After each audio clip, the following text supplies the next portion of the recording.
Hello everyone. तो अब आज मैं फिर से जो नेटवर्क थ्योरी मैंने स्टार्ट किया था उसका मैं थर्ड लेक्चर लेके आया हूँ। Before starting this lecture let me introduce myself. My name is Saurabh Kumar. I secured AR 236 in GATE 2021। तो आप लोगों के लिए मैं ये थर्ड लेक्चर लेके आया हूँ। इससे पहले मैंने 2 लेक्चर इस सब्जेक्ट के ऊपर ले चुका हूँ, बेसिक्स के ऊपर। आज से हम बेसिक लॉ स्टार्ट करने वाले हैं इस चैप्टर का। तो आप लोग जो भी सेशन को देख रहे हैं, हमारा जो गेट जंक्शन चैनल है उसको आप सब्सक्राइब कर लो और वीडियो को जितना ज्यादा हो सके शेयर कर लो। तो हम इसके बाद इस सब्जेक्ट अभी चल रहा है, इसके बाद हम एक और सब्जेक्ट लेके आ रहे हैं आपके लिए बहुत जल्द ही। तो बने रहे इस चैनल पे। आइए हम इस लेक्चर को यहाँ से स्टार्ट करते हैं। तो देखो, जैसे कि लास्ट लेक्चर में मैंने पावर का कंसेप्ट बताया था आप लोगों के साथ, एलिमेंट्स के बारे में बताया था कि लीनियर एलिमेंट्स कैसे हम आइडेंटिफाई करेंगे कि एलिमेंट लीनियर है, नॉन लीनियर है। पैसिव साइन कन्वेंशन के बारे में बताया था। पावर का जो भी डिफरेंट कॉन्फ़िगरेशन है उसके बारे में मैंने बात किया था। तो आज का जो लेक्चर है उसमें आज से हम बेसिक लॉज के बारे में डिस्कस करेंगे। तो सभी को पता होगा, जब हम सबसे पहले लॉज की बात करते हैं, सबसे पहला जो बेसिक लॉ होता है जो हम 12th में भी पढ़ते हैं वो होता है ओम्स लॉ। तो मैंने ओम्स लॉ के ऊपर एक स्टेटमेंट लिख रखा है, बस आपको ये स्टेटमेंट समझना, इससे ज्यादा इसमें कुछ करने की जरूरत नहीं है। और कुछ मैंने फॉर्मूलेज लिख रखे हैं ओम्स लॉ के ऊपर। तो देखो ओम्स लॉ कहता क्या है। Ohm's law state that voltage across conducting material is directly proportional to current. जैसे आप मान लो कि ये एक कंडक्टिंग मटेरियल है, ये मार्कर, और इसके अक्रॉस जब हम कोई वोल्टेज अप्लाई करते हैं तो क्या होता है कि उस मटेरियल से करंट फ्लो होने लगता है, और उस करंट की वैल्यू जो होती है वो वोल्टेज के प्रोपोर्शनल होता है। यही ओम्स लॉ बताता है हमें। और जब हम इस प्रोपोर्शनलिटी कांस्टेंट को हटाते थे, कांस्टेंट आता है जिसको हम बोलते हैं रेजिस्टेंस। रेजिस्टेंस बेसिकली है क्या? रेजिस्टेंस क्या करता है कि करंट के फ्लो को अपोजिशन देता है। जब हम वोल्टेज अप्लाई करते हैं तो जब जो मटेरियल में करंट फ्लो होना चाहिए उसको वो अपोज करता है, उसी को हम रेजिस्टेंस बोलते हैं। तो अब देखो, जैसे मैंने क्रॉस सेक्शन व्यू में भी दिखाया, ये कोई मटेरियल है, यहाँ पर आप देख पा रहे होंगे ये मटेरियल है, और ये इसका क्रॉस सेक्शन व्यू है। इसकी लेंथ L मैंने ले रखा है, एरिया A ले रखा है। रजिस्टिविटी जो मटेरियल की प्रॉपर्टीज होती है, रजिस्टिविटी किसी हर मटेरियल के लिए डिफरेंट होती है। कॉपर के लिए डिफरेंट होगी, एल्यूमिनियम के लिए डिफरेंट होगी, सिल्वर के लिए डिफरेंट होगी। तो ये मैंने क्रॉस सेक्शन व्यू दिखाया। इस क्रॉस सेक्शन को मैंने इस रजिस्टेंस से दिखाया है। अपन जब इस क्रॉस सेक्शन को इक्विवेलेंट सर्किट बनाते हैं तो यहाँ पर इसको हम एक रजिस्टेंस से डिफाइन करते हैं। तो रेजिस्टेंस को आप मैथमेटिकली आप लोगों को पता है कि रो एल बाय ए से लिखा जाता है। तो मैंने वही लिखा है, रो एल बाय ए। वहां जहां रो क्या है, रजिस्टिविटी है, एल लेंथ है कंडक्टर की, और ए है इसकी क्रॉस सेक्शन एरिया। तो ये आप लोग 12th में भी पढ़ते हैं कि जब किसी वायर का डायमीटर 2 गुना कर दी जाए लेंथ को सेम रखते हुए तो रेजिस्टेंस पे क्या फर्क पड़ेगा। तो सेम फॉर्मूला वही है जो हम लोग 12th से पढ़ते आ रहे हैं, तो इसमें कुछ ज्यादा है नहीं। अब यहाँ से जो मेन चीज आप लोगों के लिए स्टार्ट होता है, जो हम लोग गेट के लिए पढ़ते हैं, वो अब यहाँ से स्टार्ट हो गया है। तो आप लोग अब से जो लेक्चर चलेगा वो काफी जबरदस्त होगा। और देखो, प्रॉब्लम के लिए मैं एक लेक्चर डेडिकेटेड रखूंगा, 2-3 लेक्चर के बाद एक लेक्चर प्रॉब्लम के लिए रख दूंगा। उसमें सारा जितना पीछे का कवर हुआ है उसमें मैं पूरा उसका उस चैप्टर से रिलेटेड पूरा प्रॉब्लम मैं आप लोगों के साथ डिस्कस कर दूंगा। तो क्वेश्चंस के लिए वरी नहीं करना, एक लेक्चर पूरा डेडिकेटेड मैं उसके लिए भी रखूंगा। तो जैसे आपको ये समझ में आ गया कि ओम्स लॉ क्या कहता है, किसी मटेरियल के क्रॉस जब हम कोई वोल्टेज लगाते हैं तो उससे जो करंट फ्लो करता है वो वोल्टेज के प्रोपोर्शनल होता है, यही ओम्स लॉ बताता है।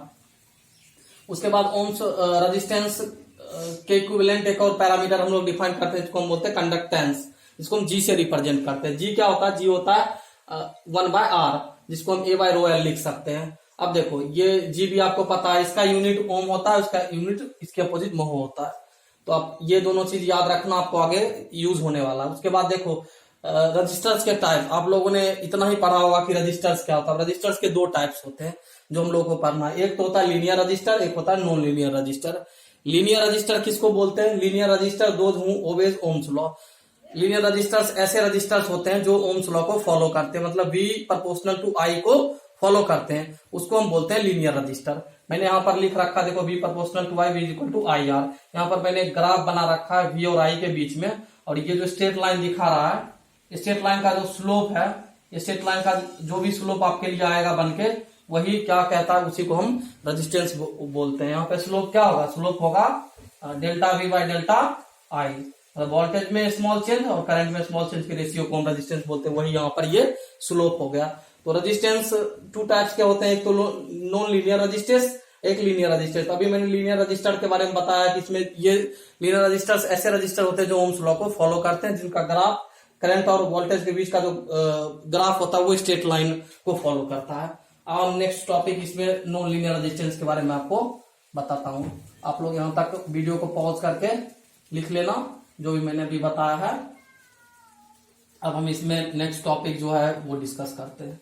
तो देखो, अब इसका जो सेकेंड टॉपिक है वो होता है नॉन लीनियर रजिस्टर।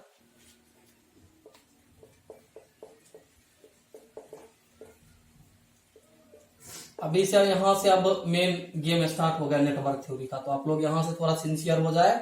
अब देखो, ये जो नॉन लीनियर रजिस्टर क्या होता है, यहां पर V proportional to I follow नहीं होगा। ये नॉन लीनियर रजिस्टर के लिए कभी भी फॉलो नहीं होगा। ओम्स लॉ डोंट ओबे ओम्स लॉ, ये ओम्स लॉ को फॉलो नहीं करता। और इसकी रिलेशन जो होगी कुछ नॉन लीनियर, अगर बी वाई आई के बीच में अगर ग्राफ प्लॉट किया जाए तो कुछ इस तरह से इसका रिलेशन बन के आएगा। कुछ भी हो सकता है नॉन लीनियर, ऐसा भी हो सकता है, पैराबोलिक हो सकता है, इनवर्स प्रोपोर्शनल हो सकता है। तो आप देख पा रहे हैं कि नॉन लीनियर रजिस्टर के केस में जो वोल्टेज और करंट का जो रेशियो होता है वो कभी भी कांस्टेंट नहीं आएगा। जो वी बाय आई का रेशियो होगा वो कभी भी कांस्टेंट नहीं होगा, हर पॉइंट पे ये वैल्यू चेंज होगा। ये हो सकता है कि स्क्वायर से भी रिलेटेड हो सकता है आपके पास क्वेश्चन में कुछ ऐसा मिल जाए।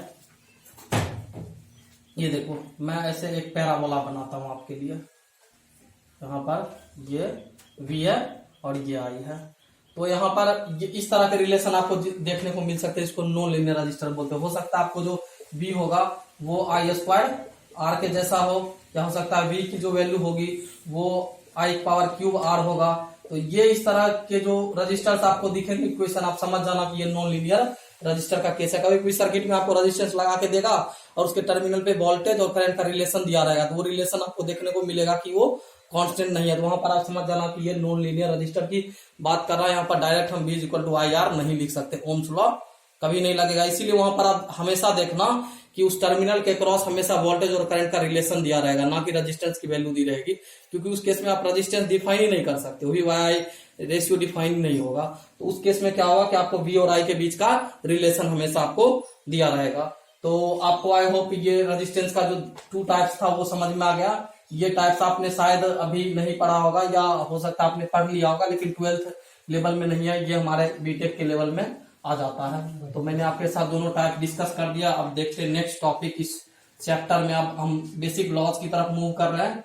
तो देखो, अब जो नेक्स्ट टॉपिक है इसमें आपको मैं बताने वाला हूं concept of short circuit and open circuit. अब आता है concept of short circuit and open circuit.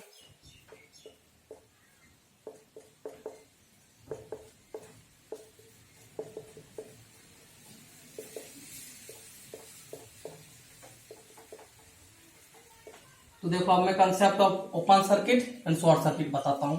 मान लो कि ये कोई नेटवर्क है, ये कोई नेटवर्क है और यहां पर एक रजिस्टर लगा हुआ है, ये R है। इसके क्रॉस की वोल्टेज V में ले लेता हूं, इससे जो करंट फ्लो हो रहा है वो मैं I ले लेता हूं। आप लोगों को पता है कि रेजिस्टेंस की वैल्यू कहां से कहां तक हो सकती है। रेजिस्टेंस की वैल्यू R की जो रेंज होगी वो 0 से लेके इनफाइनाइट के बीच में आ सकती है। तो अब इसमें मैं 2 केस डिस्कस करूंगा आप लोग के लिए। केस 1 जिसमें R की वैल्यू 0 हो। देखो, जब आप R की वैल्यू, आपको ओम्स लॉ से क्या पता है, ओम्स लॉ से आपको पता है कि जो V होता है वो IR होता है, RI होता है। अगर आप R की वैल्यू 0 रख दो तो V की वैल्यू क्या होगी, 0 into I is equal to 0 volt. तो जब किसी भी सर्किट में उस एलिमेंट के क्रॉस की वोल्टेज 0 हो जाए और रेजिस्टेंस की वैल्यू 0 हो जाए तो उस केस को हम बोलते हैं शॉर्ट सर्किट का केस। देखो, अभी मैं इस सर्किट को रीड्रॉ करता हूं। ये कोई नेटवर्क है, मैंने क्या किया, इस रेजिस्टेंस को 0 रख दिया और यहां से जो करंट जा रहा है वो हमें पता नहीं है, इसके क्रॉस का वोल्टेज, लेकिन हमको 0 पता चल चुका और रेजिस्टेंस भी 0 पता चल चुका। तो देखो, शॉर्ट सर्किट के केस में क्या होता है कि रेजिस्टेंस की वैल्यू जो होगी वो 0 होगी, जिसके कारण उसके क्रॉस का वोल्टेज भी 0 हो जाएगा। जहां भी आप किसी भी एलिमेंट के क्रॉस का वोल्टेज 0 देखेंगे, आपको समझ जाना चाहिए कि वो एलिमेंट शॉर्ट सर्किट हो रहा है, वहां पे कोई शॉर्ट सर्किट की कंडीशन लग रही है। तो यहाँ पर आप देख पा रहे होंगे R की वैल्यू 0 हो रहा है, जिसके कारण यहाँ इसके क्रॉस की वोल्टेज जीरो हो रही है। लेकिन करंट के बारे में आप कुछ नहीं कह सकते। करंट की जो वैल्यू होगी, आई की जो वैल्यू होगी वो डेफिनेट होगी। कोई भी डेफिनेट वैल्यू आपको यहाँ पर मिलेगा। आप इसके बारे में, वो डिपेंड करेगा सर्किट के अलग बाकी पैरामीटर्स के ऊपर कि आई की वैल्यू कितनी निकल के आएगी। वो जब आप सर्किट के बाकी पैरामीटर को कंसीडर करेंगे तब ये चीज आपको पता चलेगा। तो देखो शॉर्ट सर्किट के केस में आपको बस इतना याद रखना कि उस एलिमेंट के क्रॉस का वोल्टेज जीरो हो जाएगा, उस एलिमेंट वहां की जो रेजिस्टेंस है, उस टर्मिनल के क्रॉस की जो रेजिस्टेंस है वो जीरो हो जाएगा, और करंट की वैल्यू कोई डेफिनेट वैल्यू होगी, वो कुछ भी हो सकता है जीरो से इनफाइनाइट के बीच में। तो उसके ऊपर कमेंट हम अभी नहीं कर सकते, वो डिपेंड करता है सर्किट में जितने भी एलिमेंट लगे हुए हैं उसके ऊपर। तो जब आप शॉर्ट सर्किट और ओपन सर्किट का कंसेप्ट नेटवर्क थ्योरी में बहुत ही ज्यादा आपको यूज होने वाला, आगे के जो भी थ्योरम्स आएंगे जैसे थेवेनिन्स थ्योरम, नॉर्टन्स थ्योरम, इस तरह के थ्योरम जब आएंगे, जब आप आगे बहुत सारे कंसेप्ट पढ़ोगे वहां पर शॉर्ट सर्किट ओपन सर्किट का कंसेप्ट यूज होने वाला है। तो इसलिए शॉर्ट सर्किट ओपन सर्किट को आप अच्छे से समझ लो। तो ये था हमारा शॉर्ट सर्किट। अब मैं आपको बताता हूँ ओपन सर्किट की कंडीशन क्या होती है। देखो ओपन सर्किट में क्या होगा कि इस टर्मिनल की जो रेजिस्टेंस होगी वो इनफाइनाइट होगी। जब आप आर की वैल्यू को इनफाइनाइट ले लेते हो, इनफाइनाइट ओम, तो यहां पर जो ये रेजिस्टेंस है, तो देखो अब ओम्स लॉ से आपको क्या पता है, V is equal to I R पता है, I is equal to V by R. अगर आप R की वैल्यू इनफाइनाइट ले लेते हो तो इसकी वैल्यू क्या हो जाएगी, जीरो। तो I की वैल्यू 0 एम्पियर हो जाएगी। ओपन सर्किट के केस में आपको दो चीज याद रखना है, एक तो I की वैल्यू, करंट की वैल्यू जीरो होगी, और रजिस्टर की वैल्यू इनफाइनाइट होगी, और जो वोल्टेज की वैल्यू होगी वो कोई मिनिमम वैल्यू से V मिनिमम से V मैक्सिमम के बीच में आएगा। इसके बारे में हम सर्किट के अदर एलिमेंट्स के ऊपर बता सकते हैं। देखो शॉर्ट सर्किट का ये केस हो गया, जिसमें ये हमारा यहाँ पर ये है, ये कोई नेटवर्क है, इसके क्रॉस की वोल्टेज है, यहाँ पर कोई करंट जा रहा है आई जो जीरो है, और ये आ रहा है यहाँ की इनफाइनाइट है। ये हो गया ओपन सर्किट का केस। देखो ओपन सर्किट का केस आप देख लो, इतना चीज आपको याद रखना। ओपन सर्किट केस में जो इस टर्मिनल की रेजिस्टेंस होगी वो इनफाइनाइट हो जाएगी, जिसके कारण ओम्स लॉ से अपने को पता है V is equal to I R होता है, I is equal to V by R. जैसे ही रेजिस्टेंस इनफाइनाइट हुआ, इस करंट की वैल्यू क्या हो जाएगी, जीरो हो जाएगी, और आपको यहाँ पर 0 एम्पियर करंट मिलेगा, जिसके कारण R 0 ampere current, R infinite, और V की जो वैल्यू होगी वो मिनिमम टू मैक्सिमम के बीच में आपको कहीं ना कहीं मिलेगा। तो आप ये दोनों कंसेप्ट समझ गए, ओपन सर्किट क्या है, शॉर्ट सर्किट क्या है। अब नेक्स्ट कंसेप्ट आप लोग इसको वीडियो को पॉज करके लिख लो, नेक्स्ट कंसेप्ट की ओर मूव करते हैं। नेक्स्ट कंसेप्ट, क्वेश्चन के लिए आप लोग वरी मत करना, हम लोग क्वेश्चन का एक अलग वीडियो लाएंगे। हर 2-3 लेक्चर के बाद एक क्वेश्चन के लिए अलग डेडिकेटेड वीडियो रहेगा, जिसमें हम पूरा क्वेश्चन ही डिस्कस करेंगे, पूरा क्वेश्चन ही वहां पर आएगा। आप लोग उसके लिए वरी ना करें। तो उसके बाद नेक्स्ट टॉपिक आपका आ जाएगा, तो ओपन सर्किट शॉर्ट सर्किट के बाद नेक्स्ट जो टॉपिक आता है हमारा वो आता है किरचॉफ्स करंट लॉ। अब हम किरचॉफ्स करंट लॉ की तरफ मूव कर रहे हैं। तो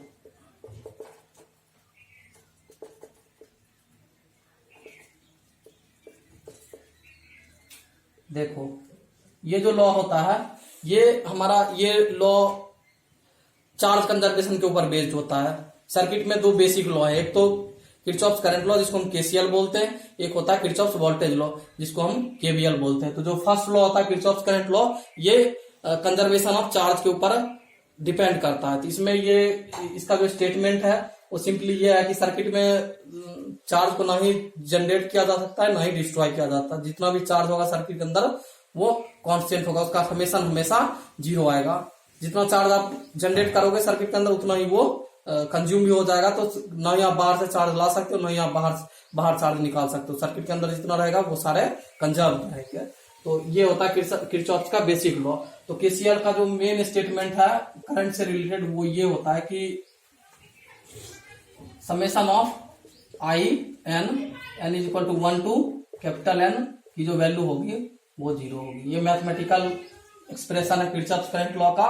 जैसे आप लोग देखो, ये मैं कुछ ब्रांचेस आपके लिए बना रहा हूं।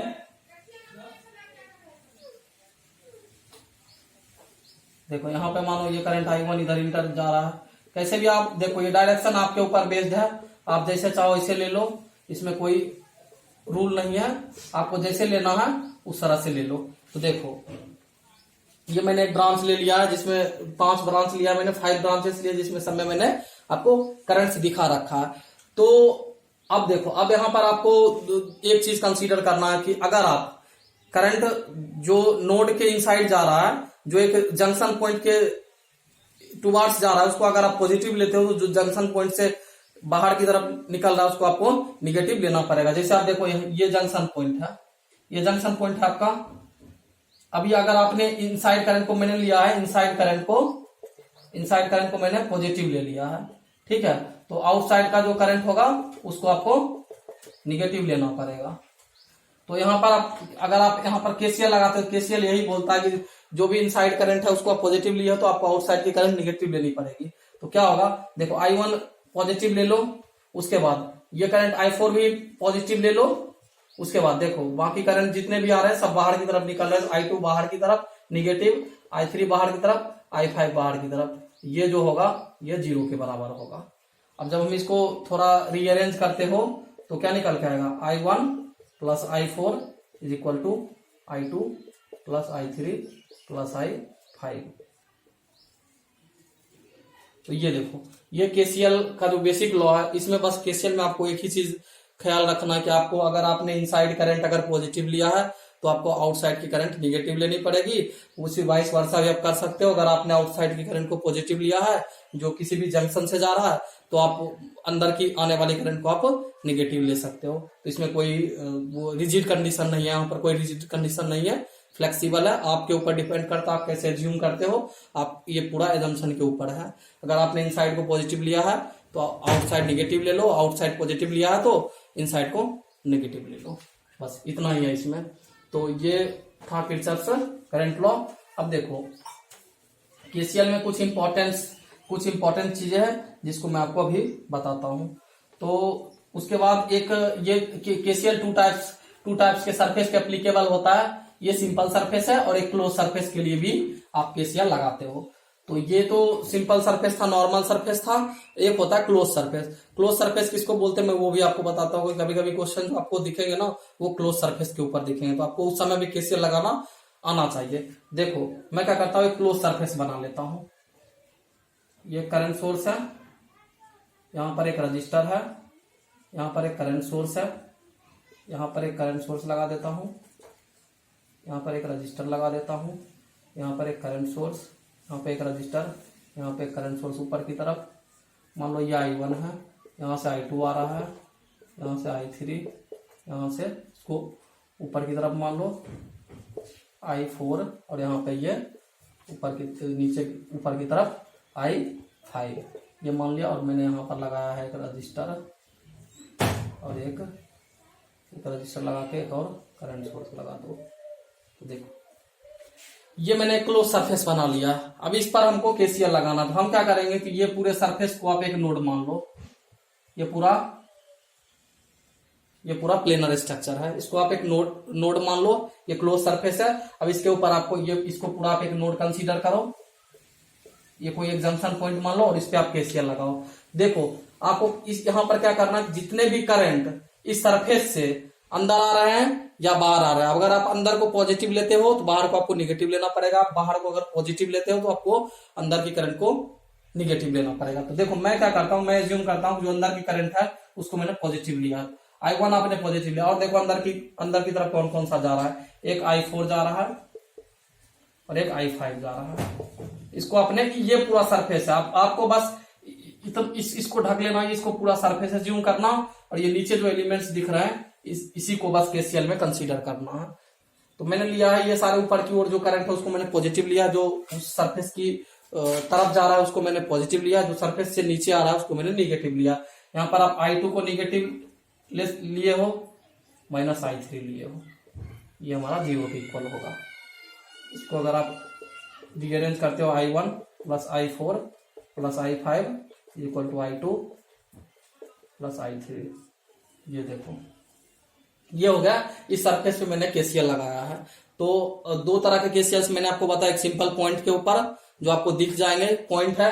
कभी कभी आपको इस तरह से कॉम्प्लिकेटेड स्ट्रक्चर दिया रहेगा जिसको बोलते हैं क्लोज सरफेस के ऊपर केसीएल लगाना। तो ये हो गया क्लोज सरफेस का केस, क्लोज सरफेस का केस है ये। इस पे देखो इस तरह से केसीएल लगाया जाता है। एक मैंने ओपन सरफेस का केस बताया जिसमें आपको एक पॉइंट्स के ऊपर केसीएल लगाना था। तो ये दो केस है। ये केस जनरली लोग स्किप कर देते हैं, लेकिन कभी कभी क्वेश्चन आपको ऐसे केस से भी मिल जाएगा। और आप अगर यहाँ पर केसीएल लगाने जाओगे नोड लेके, तो पता चला कि क्वेश्चन आधे घंटे में भी क्रैक नहीं हो पाया। तो उस केस के लिए आपको इस तरह से केसीएल लगाना आना चाहिए क्लोज सरफेस के ऊपर।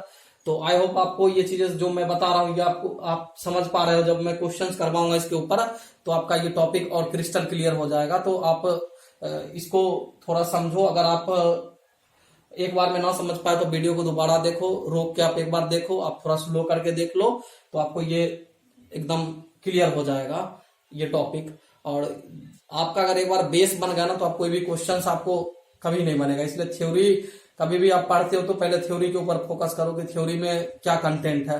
थ्योरी को अच्छे से एब्जॉर्ब कर लो। अगर आपको थ्योरी पूरी तरह से समझ में आ गई तो क्वेश्चंस नहीं रुकेंगे, कभी नहीं रुकेंगे। क्वेश्चंस बनेंगे। इसलिए पहले थ्योरी को आप समझने की कोशिश किया करो। एक बार आपको थ्योरी समझ में आ गया तो क्वेश्चंस आराम से आपको बन जाएंगे। तो देखो ये मैंने आपको बता दिया। इसके बाद आगे देखते हैं इसमें क्या टॉपिक है। एक बार मुझे टॉपिक्स बस देखना पड़ेगा। किरचॉफ्स करंट लॉ के बारे में मैंने आपको बेसिक्स बता दिया कि दो टाइप्स के किरचॉफ्स करंट लॉ होते हैं। एक तो पॉइंट के ऊपर जो हम लोग लगाते हैं, होते हैं क्लोज सरफेस के ऊपर। दोनों मैंने बता दिया। अब दोनों का यूज आपको आगे क्वेश्चंस में होने वाला है। उसके बाद देखो सर्किट में आप जो एलिमेंट्स है उसके बारे में हम लोग आपको अभी बताएंगे। तो उसके बाद आई थिंक इस वीडियो को हम यहीं पर स्टॉप कर देते हैं, क्योंकि फिर वीडियो लंबा हो जाएगा तो आप लोगों के लिए भी प्रॉब्लम हो जाएगा। तो अभी मैंने जितना भी चीज बताया इस वीडियो के अंदर उसको आप एक बार अच्छे से देखो। अगर कोई डाउट आता है आपको इस टॉपिक से रिलेटेड जो भी मैंने अभी पढ़ाया है, तो आप क्या करो कमेंट सेक्शन में लिखो। मैं नेक्स्ट वीडियो में आपका जो डाउट होगा वो मैं पक्का सबसे पहले आपका डाउट कंसीडर करूंगा। उसके बाद आगे का टॉपिक मैं नेक्स्ट वीडियो में डिस्कस करूंगा। तो आपको अगर कोई भी इस वीडियो से रिलेटेड क्वेरी हो, कोई सजेशंस हो, तो आप कमेंट सेक्शन में जाओ, कमेंट सेक्शन में लिखो। इवन आप मेरे टेलीग्राम ग्रुप पे भी जाके लिख सकते हो। आपका डाउट सबसे पहले नेक्स्ट वीडियो में कंसीडर किया जाएगा। उसके बाद ही आगे का जो कंटेंट है वो आगे बढ़ेगा। तो ठीक है, इस वीडियो को यहीं पर हम कंक्लूड कर देते हैं, क्योंकि फिर वीडियो लंबा हो जाएगा तो आप लोगों के लिए प्रॉब्लम हो जाता है।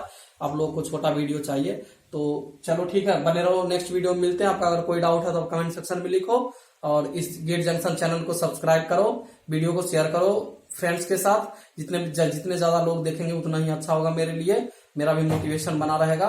तो मैं आपके साथ ऐसे ऐसे अमेजिंग वीडियो लेके आता रहूंगा। अभी क्वेश्चन सीरीज भी मैं सिग्नल एंड सिस्टम का स्टार्ट करने वाला हूं जस्ट 1-2 दिन के बाद। तो आप चैनल को सब्सक्राइब कर लो, शेयर करो सभी लोगों के साथ। अमेजिंग क्वेश्चन सीरीज, एकदम चैलेंजिंग क्वेश्चन सीरीज होगा। आप लोगों को मजा आ जाएगा। एक बार अगर आप उस तरह के क्वेश्चंस करोगे तो आपको फील आ जाएगा कि इस तरह क्वेश्चंस कैसे, किस तरह के क्वेश्चंस फ्रेम होते हैं एग्जाम में। तो मैं आपके लिए ऐसा ही क्वेश्चंस बना के लाऊंगा। रोज डिस्कस करूंगा, आपको मजा आ जाएगा। तो चलो चैनल को सब्सक्राइब करो, वीडियो को शेयर करो दोस्तों के साथ। मिलते हैं नेक्स्ट वीडियो में। चलो, थैंक यू फॉर वॉचिंग।